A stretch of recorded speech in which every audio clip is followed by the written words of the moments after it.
you what happened after we got Gjelana to school.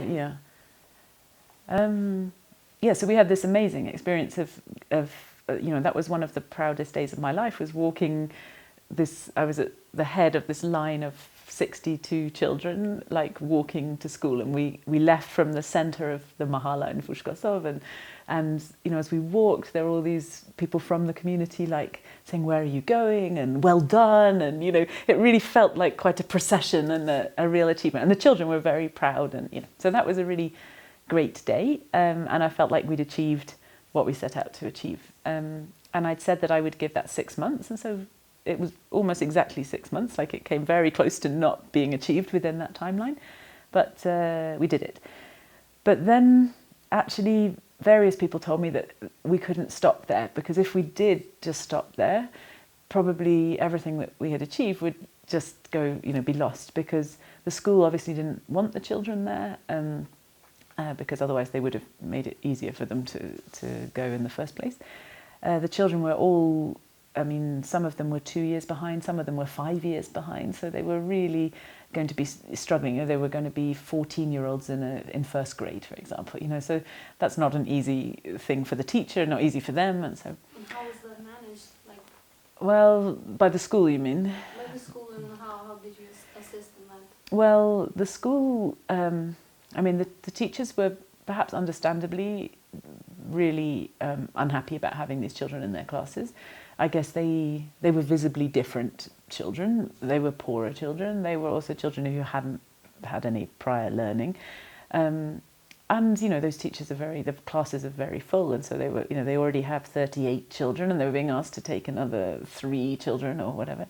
But it was horrible. Like all the children were in the lobby of the school, and along with all the other kids, starting school, and the headmaster called the teachers out, and they had to pick the children. So of course some children were left until the last, so it was like what should have been a really positive experience for the children was made into a really horrible one.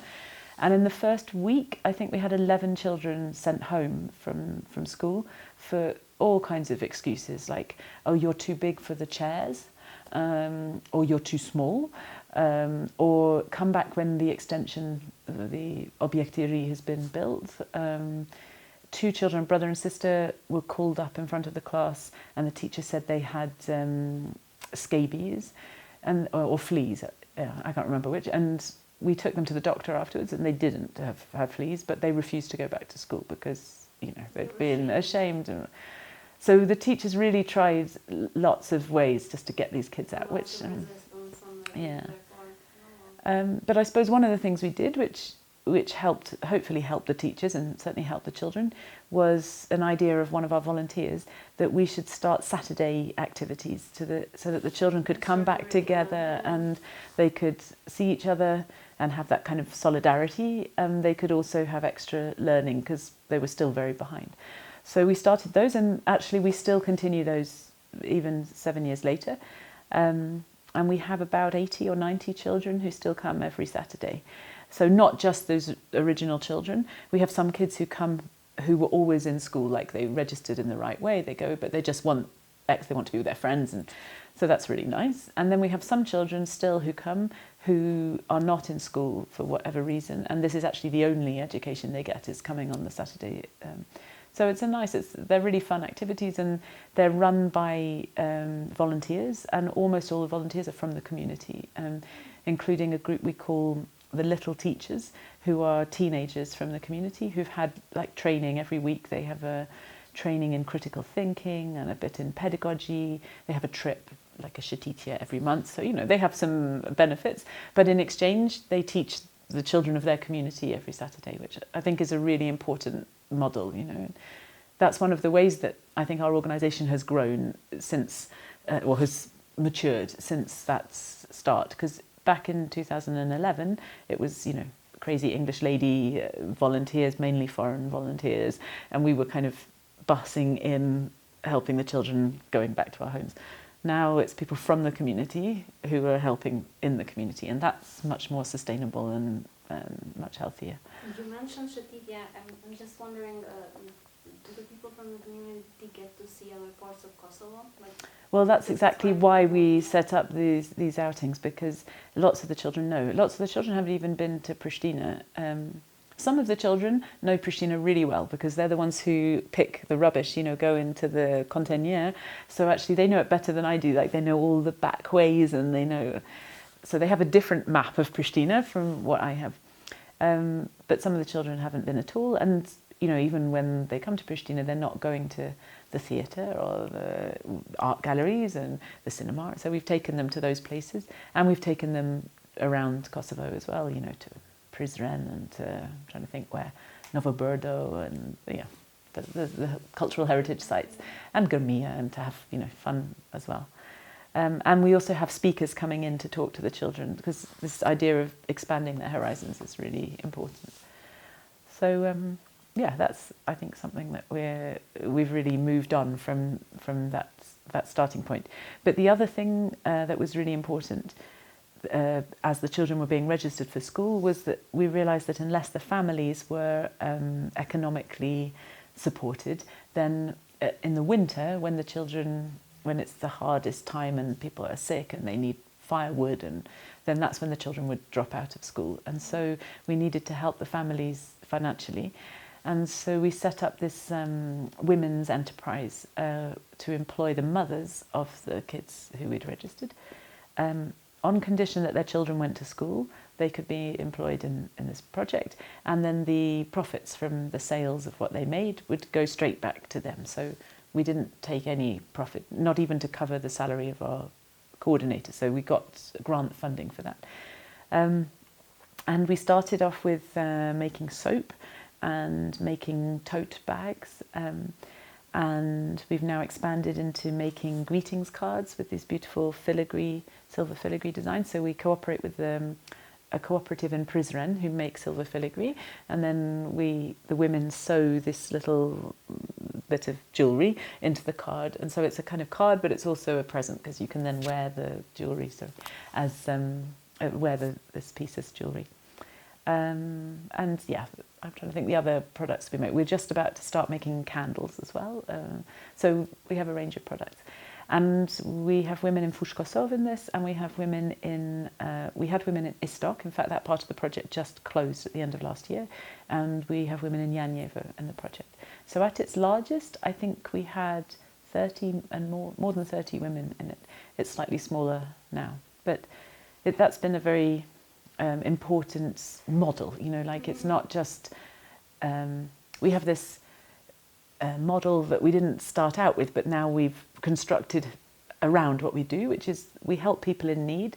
We help people in need to help themselves, but we also help people in need to help other people in need. So the project with the making of soaps and bags is people in need to help themselves. And then the little teachers I was talking about is really helping people in need to then help others. And that, I think, is the real magic formula, if you can manage to do that. And I don't think many NGOs think about that third stage. So I think that's something that we're quite proud of incorporating that into our work. Yeah. And what's your relationship to the community members now? Because now that you're more away, but like, what's your personal? Well, the family, Jelana's family, this first family that I met, I still. So I can't remember if I said before that we decided to build them a house. Did I talk about the house, right? And did I say that just shortly after they moved into the new house, the father died, right? So suddenly that family was left very vulnerable. And a lot of people had been very moved by that story. And it's the story I write in my book. And so some people had read the book and met the family that way. And so a lot of people wanted to give money to the family that way. So we didn't want to give the money directly just as a handout to the family, even when they were at their most vulnerable.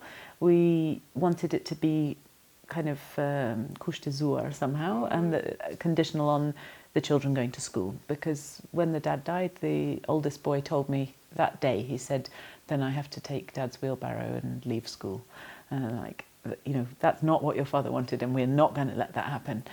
But it was a real battle in those months after their father died. Of course, the children were very, you know, upset, and it was their mother was very upset, and and quite fragile, and so the family really needed support. So we said, look, your job now is to go to school, and if you go to school, then there are all these people in England who want to help your family. So we set up this kind of sponsorship so that for each child who goes to school, their mum gets money every week, and the child gets like a pocket money as well, so it's kind of motivation. And it was a real battle for the first 6 months. One child basically didn't go to school for 4 months of that time, just gave up, kept running out of the school. Even when his mum took him, she would leave and then he would skip out in the break or whatever. But they are, with the exception of Jelana, who now wears a headscarf and so can't go to school, but all of the others are in school.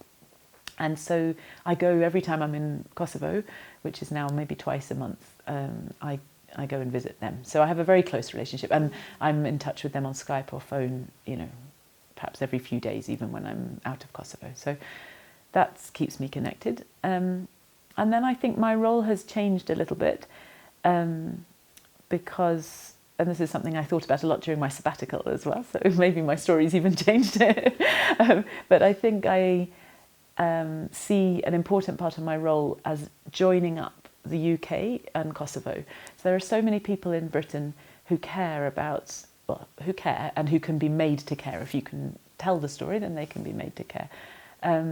And some of them have read my book, some of them have been volunteers with us, some of them came out to Kosovo with other organisations but wanted to help and see the Ideas Partnership as a way to do that.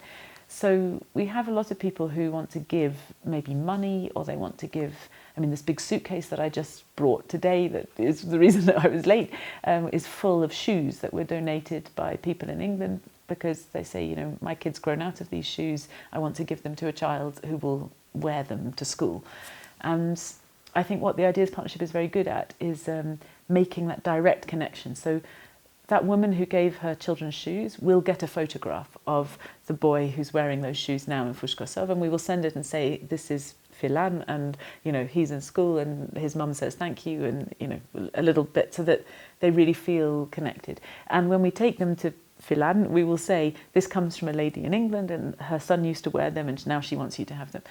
And so I think making that, joining the world up, exactly. Yeah. And so what was your question? It was more about what's your relationship. Right, so I feel now that one of the important things I can do is to be that connector. And so I always, when I'm in England, which is once a month, I always come back with a big suitcase, often with two, because British Airways will give me free suitcase. And I bring baby clothes, particularly baby clothes and blankets and children's shoes and whatever else. And then, on Saturday, I go to the families in Fushë Kosovë and I give to the newborn babies or people, the widowed families or the ones who are having a hard time. And I take the photograph and I send it back and I write the little explanation. So that's a piece that I can contribute. We've now got staff. We have an all local staff. We have 27 staff now. Not all full-time, like a majority of them are part-time, but still 27 staff. And half of them are from the Roma, Ashkali or Egyptian community. So, do you know the entire community through your work? In Fushë Kosovë, we've touched every family one way or another. We have a kindergarten now which has 80 children, and that's in its third year. So if you think that's however many generations of children, we've got all these children into school every year, not just back in 2011. We give out clothes, we offer bursaries to adults who want to go back to high school, doing evening classes to get their certificate. So we have lots of different ways that we've touched different people, and a big program for pregnant women as well, for safe pregnancies. So we have about 40 women in Fushë Kosovë and about 40 women in Janjevo who every week come to our midwife and get vitamins, and we pay for the transport to take them to hospital to have their baby in safe conditions, and we take the blankets that were knitted by the ladies in England, and so I'd say I'm still quite close to the community, in answer to your question. And we're now in more than that community. So we're in Fushë Kosovë, in Janjev, in Lipjan, in Obilic, in Jakova, in Gračanica, and we were in Istog until the end of last year. And I feel like there's one more, but maybe and I suppose in Prishtinë we have our office here. Maybe that's what I'm thinking. So. How did you expand? because I'm assuming you started from Fushë Kosovë. Yeah, and Fushë Kosovë is still our biggest project. Like, we have everything in Fushë Kosovë, whereas in the other places we have, in Janievo we have a kindergarten, but it's just 3 times a week, whereas in Fushë Kosovë it's every day. In Janievo we have the social enterprise as well, and we have a few classes, but not as many, not like our Saturday activities. So we have art class, and we have English classes, and we have Albanian classes just on certain days of the week. In Obilic we just have education for older kids 3 times a week. We don't have any social enterprise, we don't have any health work in Obilic. In Gjakovo we work specifically with blind children, and not just from the community, like from any community, working with the Society of the Blind there. So that's a very different project. There's no antenatal stuff, there's no social enterprises, just working on supporting those kids into school. So I guess ideally I would say that we have an organisation that has a huge number of volunteers. We have 100 and something, 120 I think volunteers. We have a centre, or a few centres. We have a centre in Janievo, a centre in Fushë Kosovë, use of a centre in other places. And if somebody shows us a need, we can kind of mobilise those things and make it that need, resolve that problem. So, one day somebody said to me, someone from the community in Fushë Kosovë said, we really need German classes. There's so many people who've come back from Germany, or kids who grew up in Germany, or people who want to move to Germany, or are engaged to someone now from the community who's living in Germany. And I put out an email to all our volunteers. We had our centre. Within less than a week, we were able to start German classes. And, no other NGO, I think, can work like that, because normally you'd have to apply for funds, and it would take 6 months before you got that approved. And by then, maybe the interest would have gone. So we're able to be very responsive because of that. Okay. I was wondering, if you have nothing to add about the ideas partnership, I was just wondering about your books and how you draw inspiration from your work that you do there. And are they creative non-fiction, or are they just pure fiction, or can you tell us about that? Yeah, so it's called Travels in Blood and Honey, Becoming a Beekeeper in Kosovo.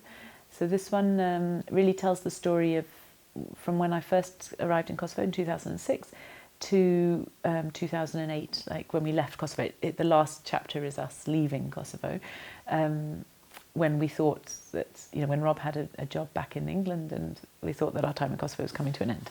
Little did we know, that was just the beginning. But that's got a very different feel, in my opinion, because it's about becoming a beekeeper, but it's also about learning, not just beekeeping, but learning Kosovo's history and its traditions and its food. It's got recipes in the book for what to make with the honey, and it's a very sweet, very lyrical book. I think it's a lot about the landscape, the countryside, the villages, and it's a kind of a love story about me, falling in love with Kosovo. And so I love that book because it really tells that journey. But I remember there was one review of it that said it was uncritical of Kosovo, and I suppose that's true. I didn't want to be critical, but also I perhaps hadn't got deep. I hadn't met the community in Fushë Kosovë to see some of the problems and frustrations. So yeah, it's a love story. When you're in love with someone, you're not critical. And then the second book I wrote, I started writing it before the first one was published, which is about Edith Durham, this British woman who came to Kosovo 100 years ago. And that is a different kind of book. It's partly a biography. It's called Edith and I, on the trail of an Edwardian traveller in Kosovo. So it's partly Edith's story, and it's partly my story in finding out about her and then retracing her steps. So it starts it starts with me finding out about her when we lived here, but then it talks about me going back to England and being stuck in this small apartment in London, feeling frustrated that my life in Kosovo, which had been so rich and happy, was, had been torn away from that. And then remembering that there was this other British woman who 100 years before had gone to Kosovo and had this wonderful experience, and then had come back to this flat in London and had been very frustrated. And so that's why I started researching her, really, was kind of from homesickness, like when I was in England thinking about Kosovo. But in the middle of writing it, Rob got this job back here. So actually the second part of the book is about my journeys in Kosovo, where I used Edith's travels as a guide. So it's partly a travel book, it's partly a biography, partly an autobiography. And then the third book is the story of the rubbish picker's wife, and it's subtitled An Unlikely Friendship in Kosovo. And that tells the story of Hateme and Jelana and meeting that family and what that pulled me into. So that's probably the book that has got most of me in it. You know, that's really the story, perhaps the story I care about most, because it's really shaped, at least for now, who I am. But it's much more critical of Kosovo. It's not a love story because, you know, of course, it's about the frustrations here and the ways that some communities are being shortchanged here. But hopefully, it's a positive story because it has a happy ending. And then my most recent book, which was published last year, is The Silver Thread, which is about silver filigree. And the subtitle is A Journey Through Balkan Craftsmanship. So it's a Balkan book, so not just Kosovo, although it's mainly Kosovo, but there's quite a few chapters in Albania and also one in Istanbul. And that's about this silver filigree. And it starts way back before even my first book started. The first contact I had with Kosovo was when Rob, when we were living in London, he got a job with OSCE as 2 weeks election monitor during the first elections here. So in 2001, he came out for 2 weeks, and he was based in Prizren. He was, you know, in a polling station there, and he brought me some Prizren silver filigree back, just a very simple necklace. And so the story sort of starts with that, and then describes how I was given this beautiful, intricate, extraordinary necklace and wanted to discover where it had come from. And so I go back to Kosovo when we moved back here. I went down the mine. I went down the mine in Trepça, which is where the silver came from. And then I went to Novo Brdo and saw where the smelting was done. And then I went to Prizren and saw how the cooperative make the filigree. And then I visited these women actually in Albania who collect the filigree and who sort of told me the stories of it, its history. And then I went...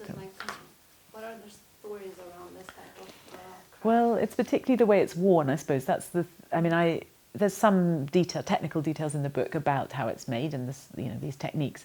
But the bit that interests me more is the human context of it. So understanding, for example, that however rich a woman was, even if she was able to have all gold jewellery, she would always have had one piece of silver jewellery, because silver is supposed to be have the power to see off the evil eye, you know. So silver is important. It's not just like a poor man's gold. It's important in itself. And then the jubleta, you know, the traditional Albanian costume. And I went to Malsia Mada and to the Logu Bjeshkova, where all the young women, the latest brides from all the valleys, are all dressed in this jubleta, which goes back possibly like 3,000 years or something as a style. And they all have this amazing, intricate jewellery, and there are various types. So traditionally, the women would have tongs hanging, like a long chain with tongs, and that would be so that she could pick up an ember, a burning coal from the mangal, so that she could light her husband's cigarette with it. So she has to have tongs. And they say that she would have to put her hand out like this, because heaven forbid that the burning coal would fall on her husband's foot. It should fall on her hand first. So yeah, learning, you know, that tells you a lot about lots of things. And also the symbolism, lots of bees actually made out of filigree, because that symbolised hard work and the sweetness that the bride was bringing into the family. Lots of triangles, because they are also amulets against the evil eye. And yeah, you know, this is all a way of understanding people. And then going to see the young filigranists who are in Prishtinë today, who have just, there's a couple, young women who've started up businesses, and it's great to go into their shops and see other young women, professional women, buying filigree there, and that this is, I think it's having a bit of a renaissance in Kosovo, and that, you know, people are not buying Swarovski like down the road, they're buying from these shops, and buying that as a gift for a present, for a business colleague or something, you know. So modern women are buying it. So yeah, this is the story I tell, really. And what's been interesting with those books is I've done a lot of talks about my books because I love doing them. What is the audience? Yeah, well, that's what's been interesting. So when I started I started with the first book about honey, and I got in touch with all the beekeeping organisations in England, and some of them, I mean, they're mainly farmers and they're interested in beekeeping and the practicalities of that, but a few groups were interested in hearing about beekeeping in a different country, and then I started talking to some women's groups. There's a big network called the Women's Institute, which has something like 30,000, no, it can't be 30, maybe it's 3,000 groups in Britain, branches in Britain, but still, you know, a lot. And so they're mainly older women, mainly in rural areas, often quite traditional. It has a bit of a reputation in Britain for being about homemaking and making jam and doing handcrafts, and although not all the groups are like that. But so that was, again, quite an older audience, and who didn't know much about Kosovo, so they were interested in this, you know, learning about something. And then, particularly with this last book, there's a group in Britain called the Arts Society, and that has 600 branches across Britain, and each of the branches has a lecture every month on a fine arts topic. And so they're always looking for lecturers, and they have quite a rigorous process to become a lecturer, and so I had to go through this process. But now I'm on their list, and so actually the main talks I'm doing are to art societies, which are very big groups, usually over 100. And so I did one on Monday where it was 150 people in the morning, and then another 130 people in the afternoon. And I suppose that's a slightly different, you have to pay quite a bit more to be a member of that group compared to the other ones I was talking. So these are people who are, you know, consider themselves very educated and cultured and are interested in fine arts. And so it's wonderful to be talking to all these different kinds of people. I've done now 160 something talks. And so if you calculate it, that's more than 10,000 people who I've spoken to. So that makes me very proud, that I can go and tell Kosovo's story and my story. What are the questions like? What kind of curiosity does the book spark? My favourite questions are when people ask about tourism here, and you know, I kind of think, oh, I hope that means they're going to come. And I did once get an email when I was sitting in Prishtinë, and it said, "Dear Elizabeth, I'm sending this from the Grand Hotel. I would never have been here if you hadn't come to the Wimbledon Women's Institute last year," and that makes me really proud. And then people often want to know about, actually they're not so interested in the war and the politics. Maybe that's the one thing people do know about Kosovo, or at least think they know. But they often want to ask about the quality of life, you know, health care, jobs, electricity, you know, those kinds of things. And when I do my talk about the filigree, people always want to buy something, like, where can we buy it? Because, of course, they've discovered just how valuable it is, and they understand the work that's gone into it. And so that's why it's great to have these cards that the women in our project have made, because then people can buy a piece of Kosovan filigree.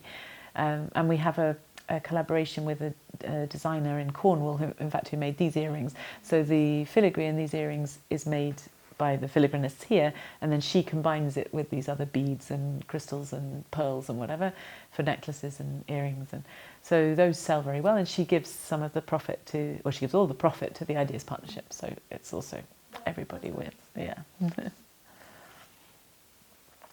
I think we can close it here, but I was wondering if you have something else to add. You think you can tell us something else that might... I mean, there's always be more, but no, I think we're done.